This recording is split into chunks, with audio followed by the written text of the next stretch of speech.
બનાસકાંઠાના દાંતા તાલુકાના મોટા પીપોદરા ગામે રાજ્યના ગૃહમંત્રી હર્ષ સંઘવીનું આદિવાસી સમાજે ઢોલ નગારા અને પરંપરાગત નૃત્ય સાથે ઉમળકાભેર સ્વાગત કર્યું।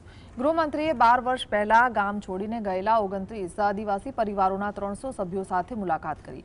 આ પરિવારોનું પુનર્વસન કરવા ભૂમિપૂજન સહિતના કાર્યક્રમો યોજવામાં આવ્યા હતા। Range IG Chirag Kordia, Banaskantha SP અને કલેક્ટર પણ હાજર રહ્યા હતા। ગામમાં ભારે પોલીસ બંદોબસ્ત વચ્ચે ઉત્સાહનો માહોલ જોવા મળ્યો હતો। 12 વર્ષ બાદ વતન પરત ફરેલા પરિવારોમાં ખુશીનો માહોલ છે।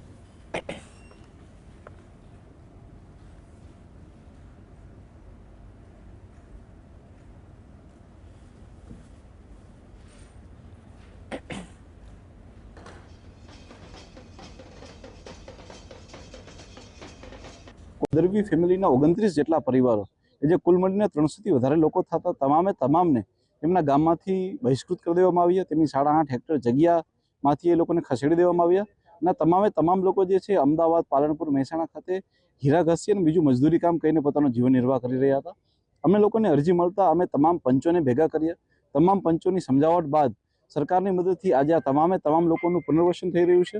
અહીંયા એમના માટે લાઇટ, પાણી અને રસ્તાની સુવિધાઓ પણ કરવામાં આવી રહી છે।